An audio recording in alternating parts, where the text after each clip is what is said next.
What's up everybody, my name is Sho. In this video we're going to explore the difference between the head and the heart.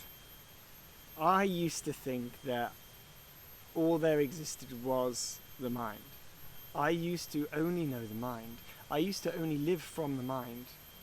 The thinking, rational, egoic, separate self. And when I look out into the world, that's where the majority of people still exist as, because that's the cerebral nature of this disembodied humanity that we exist in, especially in the West right now. However, there's another way. When we learn to drop out of the mind and learn to feel our body, connect with our body, know thyself here as a being, a physical being with the depth of a soul and a heart, our life can drastically change very, very fast. And so, how do we listen to the body? How do we listen to the heart? How do we know where we are making decisions from? How do we know? Is it possible to know? Is it possible? Because when I look back on myself 10 years ago, I didn't know. I didn't know how to know if I was listening to my intuition or my heart or my mind. It was all kind of like one orby mess. It felt like the same thing. I didn't know how to distinguish between the different voices inside of me. Maybe you're in a similar position right now, and that's why you are at the moment looking at a video about the head and the heart. The head and the heart, the space between these two, change lives. And so, what have you done or are you doing in your life right now in order to learn how to listen to the heart over the head? Maybe you're already living a totally beautiful, balanced, aligned, heart-centered existence. Few people are completely doing that, right? I feel as if there's always ways that we can drop deeper into our deep knowingness of ourselves. And when I say a deep knowingness of ourselves, I mean, because it's through the heart, when we let go of the mind and we open up here and feel deeper, we see the essence of that which we are beyond the separate mind, but that of soul, that of this energetic, orbing blob of existence moving through infinity. And so we are different. We each live differently from different parts of our energetic field. Many of us are very cerebral. I certainly was. I grew up in the UK. I went to the standard English schooling system. I was told to remember stuff and analyze things and do mathematics and science, all this mindy things. Very little awareness, education or focus did I have in my upbringing on the subtler ways of existing. Embodiment, connecting, intimacy, relating, mindfulness, connection, right? Breath work. All these skills and tools which I've learned much about since that weren't in my schooling system when I was small. And so learning to go from here, living from here to here, is paramount in the world we live in today. God, our world needs more heart. Our world desperately needs more heart. And so when I speak these words into YouTube, God, I hope more people see that we need more of this. What are you doing to be more here? What are you doing to be more here, to live from here? And how do you distinguish between the two? So I'm going to share a few thoughts about how we distinguish between the two.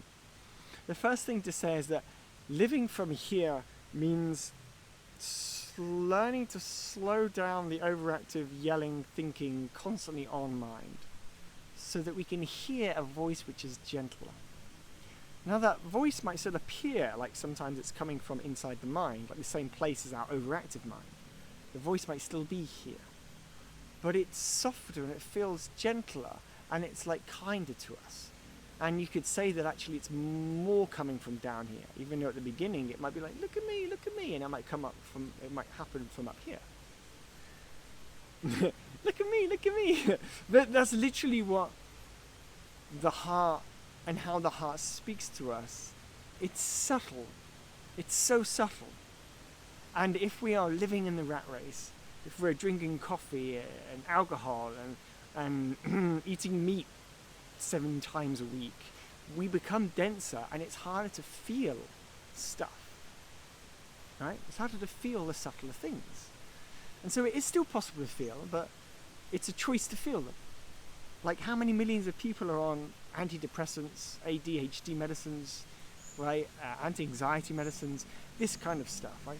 These aren't people that have something wrong with them, right?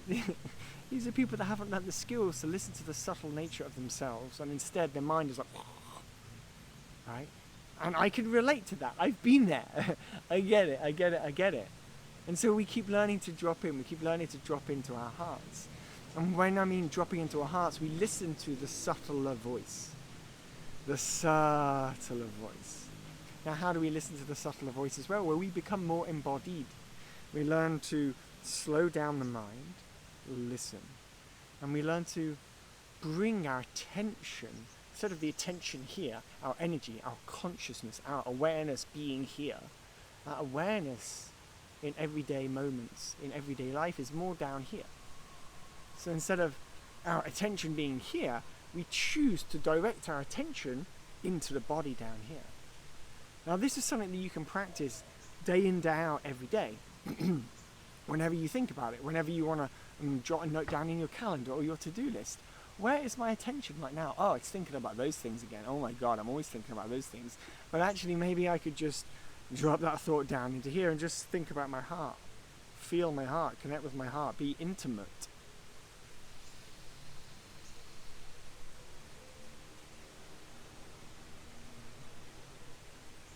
With my body, my heart.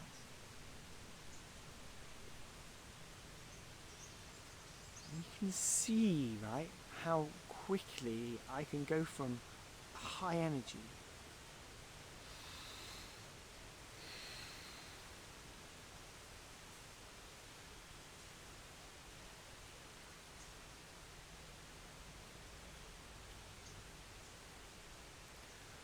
to move, right, from this constant onness of the mind to stillness. It doesn't happen overnight. Like, it takes work, practice, healing, growth, expansion, learning, listening, opening. But there are tools and techniques and tricks that we all learn in different ways to find our way into our body out of the obsessive mind. And it's possible to do. And when we do learn to connect deeper with our body and thus our heart, in order to give you a little bit of a, let's say, impetus and a bit of, yeah, this is what you should definitely do because this is awesome. Like the value that comes through here, like, infinitely outweighs the capacity of what the mind can do. Because now you're being guided by what is beyond your individual egoic self of this short incarnation. You are being guided by something far beyond you. You are being guided by what people have described as the One, God, consciousness, the All, like, and a million other names throughout history. Right? This is how we learn to connect to what else is here, beyond what we've been programmed to focus on, which is our thinking mind. And so we keep learning. We learn to keep listening here. We learn to quiet the mind through things like meditation. We learn to relax the mind. Right? So the mind is constantly, relax the mind. Some of you followed along to me really nicely there. Relax the mind. So the mind then, the energy that which you are, which is getting stuck here with your thinking, gets to drop down more and more down to here, because it naturally wants to find a balance within your whole sort of energetic system, your chakra system.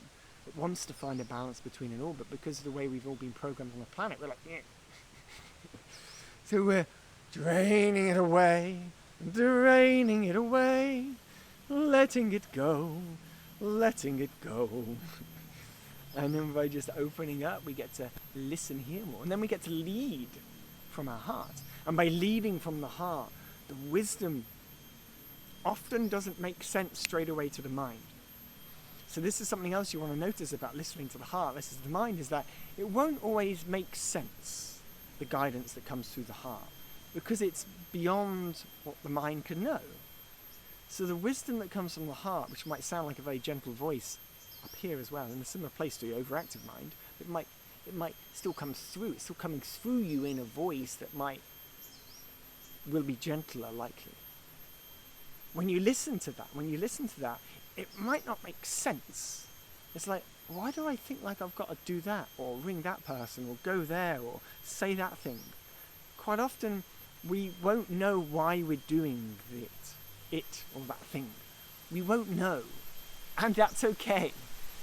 That's just the nature of listening to the heart over the mind. It's the nature of listening to this over the mind, because it's the mystery. It's guidance from a place beyond us. But again and again, if we learn to trust, it just feels right to do that thing. Oh, feels right. Oh, that thing. That, what I'm pointing to, is your deep intuition. This part of you, if you lead from this part of you and get better at making more and more decisions every day from this part of you, even the micro decisions of what food you're going to eat, how you're going to spend your time, or just micro decisions which direction you should walk on a street, or all this stuff. Even you get to the point where you're listening to your heart from micro decisions in your life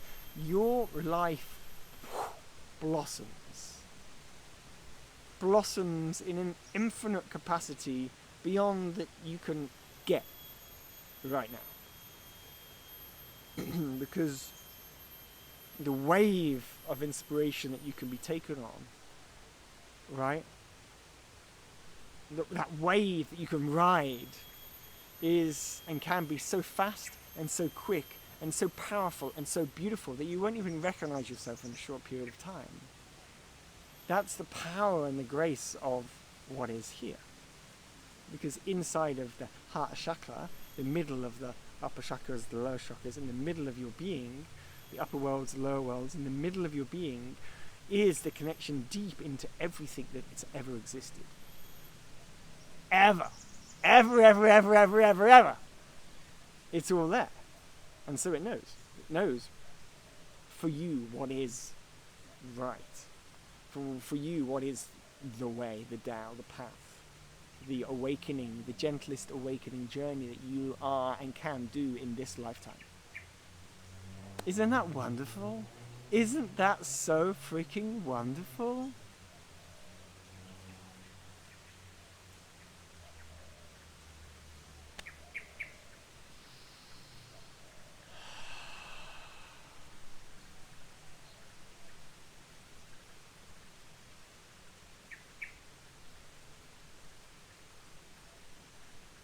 I hope you can hear the birds in my garden.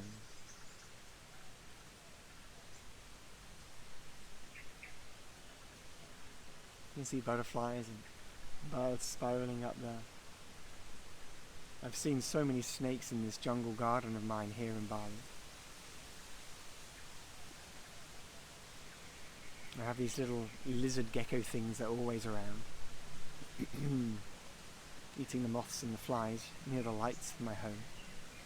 It's just beautiful here.